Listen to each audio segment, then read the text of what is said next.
Kamusta, mga minamahal kong kapatid? Naway sumainyo ang biyaya at kapayapaan ng ating Panginoong Hesus at sa inyong pamilya, ngayon at magpakailanman. Amen. Ako po si Pastor Antonio Jr. at ako'y labis na natutuwa na muli akong narito, nagbabahagi sa inyo ng salita ng Diyos. Kanina, nanalangin ako kay Diyos na humingi ng kumpirmasyon. At ipinakita niya sa akin na marami sa inyo ang kailangang gumawa ng mga desisyon sa buhay at madalas ay nalilito, hindi alam kung alin ang tamang landas. Marami sa kasamaang palad dahil di marunong magpagabay kay Diyos na uuwi sa maling desisyon.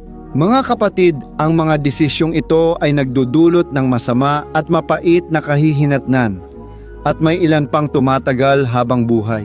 Kaya, kailangan nating magkaroon ng takot sa Diyos. Ang takot ay hindi yung natatakot ka sa Diyos, kundi ito ay paggalang, respeto at pagdepende sa Panginoon sa lahat ng iyong gagawin.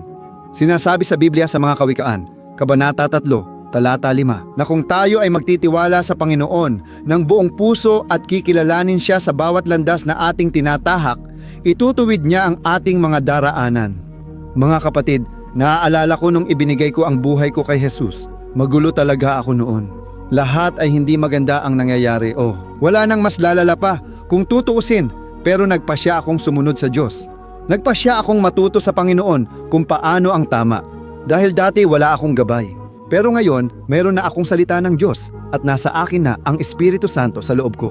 Mga kapatid, nakuha ko na ang mga sangkap para sa tagumpay at dito nagsimula ang biyayang dulot ng aking pagsunod. Hindi dahil sumunod ako sa Diyos para lang ako'y pagpalain. Hindi. Gusto ko lang mapasaya ang aking Ama at doon ang sikreto. Maraming tao, mga kapatid, ang sumusunod lang dahil sa relihiyon o takot sa impyerno at kaparusahan.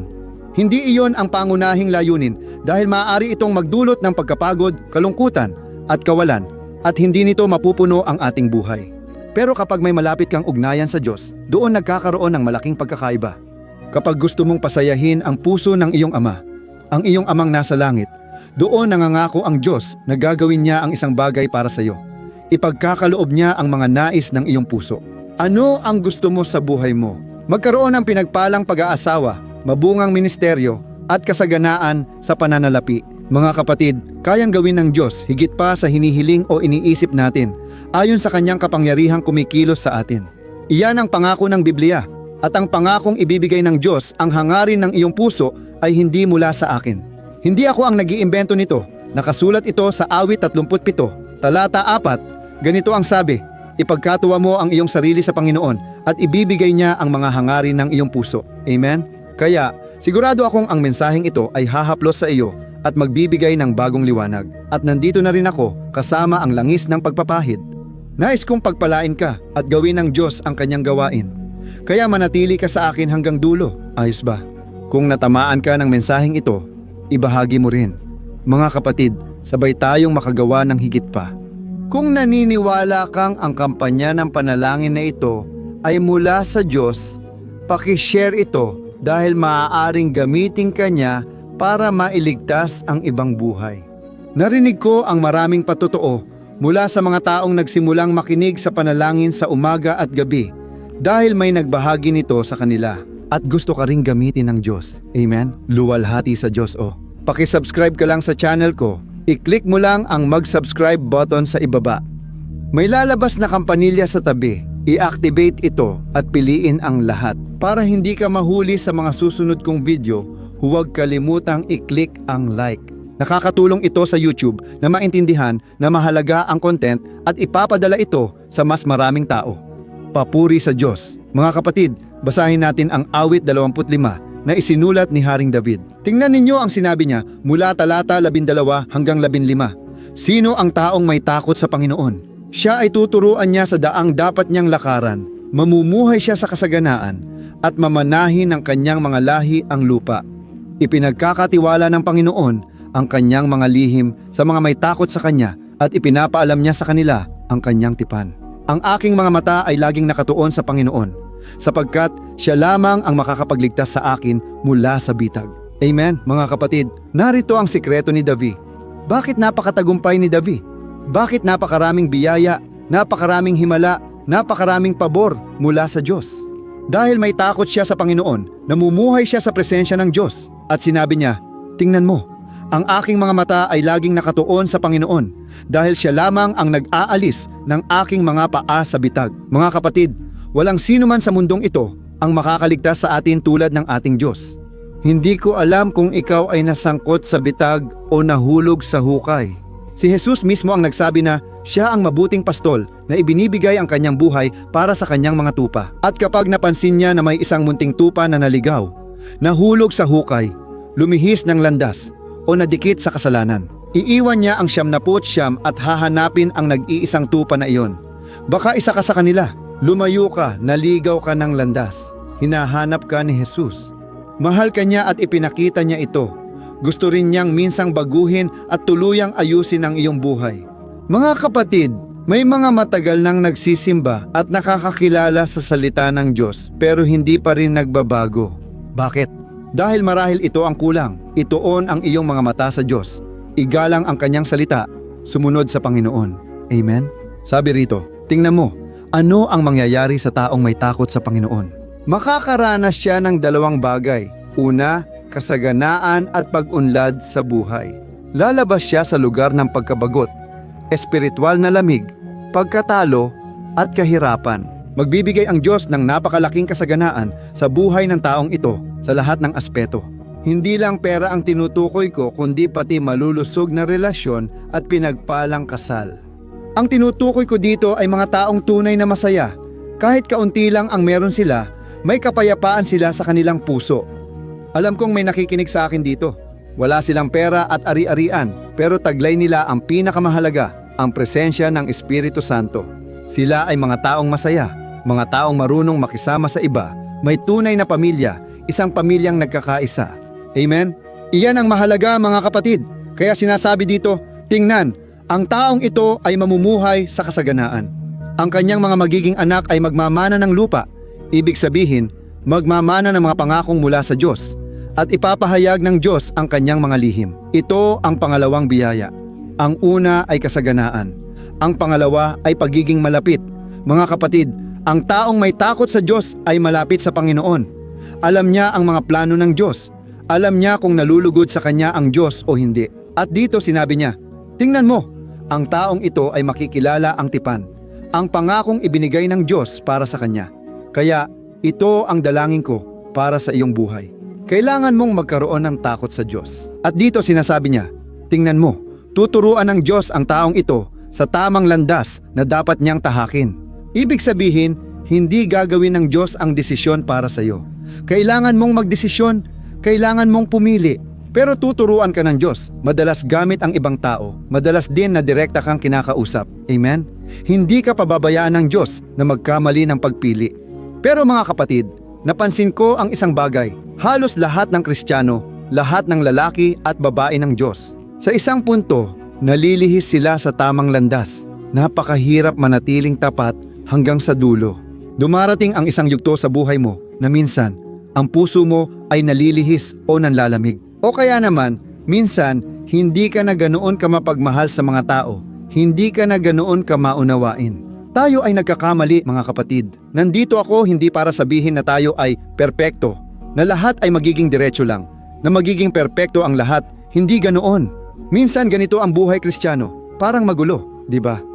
Minsan, nanood ako ng video sa YouTube na nagpapakita kung paano tumibok ang puso natin, di ba? Ganito, oh, ganito ang buhay natin. Oh, ganito rin ang puso natin, di ba? At kung ang puso natin ay maging isang tuwid na linya, alam mo ba kung anong ibig sabihin nun? Ibig sabihin, patay na tayo. Kaya, mga kapatid, mahalagang may taas at baba. Hindi ko sinasabing parang roller coaster dapat ang nararamdaman mo. Minsan ayos ka, minsan hindi. Pero ang sinasabi ko, kahit wala pa yung balanse, kahit na minsan ay puro pagsubok ang buhay mo, tapos minsan naman ay may saya. Pero syempre, mas madalas na pagsubok kaysa saya, di ba? Pero gusto kong sabihin na normal lang talaga yan. Ganyan talaga ang buhay natin mga kapatid, ang ating puso. May hilig pa rin itong hindi sumunod sa Diyos. Hindi hanapin ang kabanalan. Hindi. Ang likas pa rin natin ay magkasala. Gawin ang mali. Mayroon tayong kahinaan sa ating laman at dahil dito, kailangan nating umasa sa Diyos. Ang Biblia ay nagsasalita tungkol sa isang lalaki na ang pangalan ay Samson. Siya ay napakalakas sa pisikal, pero may kahinaan siya sa kanyang laman. Mahina siya pagdating sa mga babae at hindi niya nagawang mapanatili ang pagsunod. Pwede sanang gamitin niya ang kanyang kahinaan para umasa sa Diyos at tiyak na bibigyan siya ng Diyos ng kinakailangang lakas. Bibigyan siya ng Diyos ng kakayahan, pero hindi niya ginawa iyon. Sumunod siya sa kanyang mga pita ng laman. Tingnan mo, sasabihin ko, kung gusto mong magulo ang buhay mo, sundin mo ang puso mo. Pero kung gusto mong magkaroon ng pinagpalang buhay, hanapin mo ang gabay ng Diyos sa lahat ng gagawin mo. Amen? Naalala mo ba yung sinabi ko tungkol sa pangako sa Kawikaan, Kabanata 3? Kung magtitiwala ka sa Panginoon ng buong puso mo at kikilalanin siya sa lahat ng iyong mga lakad, itutuwid niya ang bawat isa sa mga ito. Aleluya! Mga kapatid, tuloy ang sinasabi ni David. Tingnan ninyo, dahil hinahangad ko ang kasaganaan at lapit sa Diyos, palagi kong itinututok ang aking mata sa Panginoon, dahil siya lang ang makakaalis sa aking mga paa sa bitag. Mga kapatid, si David, isa siyang lalaking lubos na pinagpala at makadiyos. Pero alam natin na dumaan siya sa maraming pagsubok, maraming laban. At gaya ng sinabi ko, hindi ibig sabihin na may mali kapag tayo ay dumadaan sa mga pagsubok. Hindi. Maaaring kontrolado mo na ang buhay mo, kasama mo na ang Diyos, pero susubukan pa rin ng kaaway na ilayo ka sa presensya niya. Maglalagay siya ng patibong sa daraanan mo. Kaya dapat mong tandaan na bahagi ito at araw-araw kailangan mong lumakad sa presensya ng Panginoon. Kaya nga sinasabi ko, kapag ikaw ay nakaluhod, mas madali para sa iyo na hindi madapa. Pero kapag iniisip mong nakatayo ka, iniisip mong matatag ka. Mga kapatid, ang bitag ay dumarating at nahuhuli ka, nagiging tali sa buhay mo. Dumaan si David sa matinding pagsalungat mula kay Haring Saul na noon ay may hawak ng kapangyarihan bago pa siya maupo sa trono. At ang taong ito ay labis na nainggit kay David. Pumasok si Satanas sa kanyang puso at naggalit siya kay David. Kaya ipinapakita ng Biblia na si David kahit kailan ay hindi nagtanim ng sama ng loob o galit. Sa kabaligtaran, pinatawad niya si Saul. Pwede pa nga niyang patayin si Saul sa isang pagkakataon, pero hindi niya ginawa. Bakit? Dahil may takot siya sa Diyos. At ngayon, may sasabihin ako sa iyo. Ang matagumpay na Kristiyano ay yung nakalampas sa mga patibong sa kanyang paglalakbay. Ang taong nagtagumpay sa buhay, sa kanyang paglalakad kasama ang Diyos, ay yung nalampasan ang bawat patibong na lumitaw sa kanyang daraanan. At si David ay nalampasan ang lahat ng patibong. At siya ay matagumpay sa lahat ng kanyang ginagawa. Ang kanyang pamilya ay nagkakaisa, may kapayapaan siya, kasaganaan, at malapit siya sa Diyos. Pero sinasabi ng Biblia na sa kasamaang palad, isang araw, si David ay sobrang saya at kontento sa kanyang mga tagumpay. Kaya nagpasya siyang huwag sumama sa labanan. Pumunta sa labanan ang buong hukbo ng Israel, habang si David ay naiwan mag-isa at walang ginagawa. Alam mo ba, yung kasabihang ang walang ginagawa ay nagiging kasangkapan ng demonyo? Si David ay walang ginagawa, naglalakad-lakad sa palasyo, marahil iniisip niya, di ba? Grabe ang galing ko, tingnan mo ang nagawa ko, ang dami kong yaman, ang dami kong kasaganaan. Habang naglalakad siya, dumating ang bitag, mga kapatid. Tinukso siya ng demonyo ng makamundong pagnanasa nang makita niya ang isang napakagandang babaeng naliligo habang naglalakad sa palasyo. Sa sandaling iyon, nayanig ang puso niya at nagpasya siyang angkinin ang babaeng iyon para sa sarili niya. Ang problema, mga kapatid, may asawa ang babaeng iyon.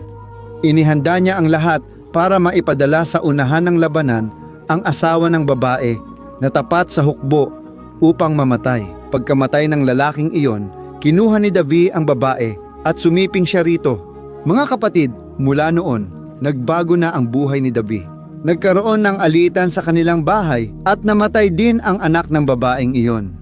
Mga kapatid, ang mga anak mismo ni David ay nagrebelde para maagaw ang trono. Isa itong labanan. Pero bakit nga ba? Nahulog siya sa patibong. Kaya sinasabi ko, huwag kang magpaloko sa dyablo. Mag-ingat at magbantay palagi. Huwag mong isipin na dahil matatag ka na ay wala nang pwedeng magkamali. Huwag kang mag-isip ng ganoon. Manatili kang mapagbantay sa landas ng Panginoon. Amen? Sana nagustuhan mo ang mensahe. Kung naantig ka, magkomento sa ibaba. Nangusap sa akin ang Diyos ngayon. Makakatulong ito para palakasin ang iba. Kaya mga kapatid, ipagdarasal ko kayo. Gusto kong lagyan ng langis ang aking kamay dito. Ang langis ay kumakatawan sa Espiritu Santo. Alam natin na nagpapakita ang Diyos sa iba't ibang paraan. May mga tagubilin sa salita ng Panginoon na kapag sinunod natin, tiyak na tayo'y pagpapalain. Isang araw, sinabi ng Espiritu Santo sa akin, simulang pahiran ng langis ang mga tao, kahit malayo sila, at ibubuhos ko ang aking Espiritu Santo. Ako ang gagawa ng gawain. Kaya, mga kapatid, ipagdarasal ko kayo ngayon. Alam ko, hindi ko talaga alam kung ilang mga patibong na ang lumitaw sa iyong daraanan. Pero alam ko na makapangyarihan ang Diyos para iligtas ka sa bawat isa sa mga iyon. Amen? Huwag kang magpalinlang, mahina ang iyong laman, mahina ka. Huwag subukang labanan ang kasalanan. Sa halip, umiwas sa tukso at kasamaan.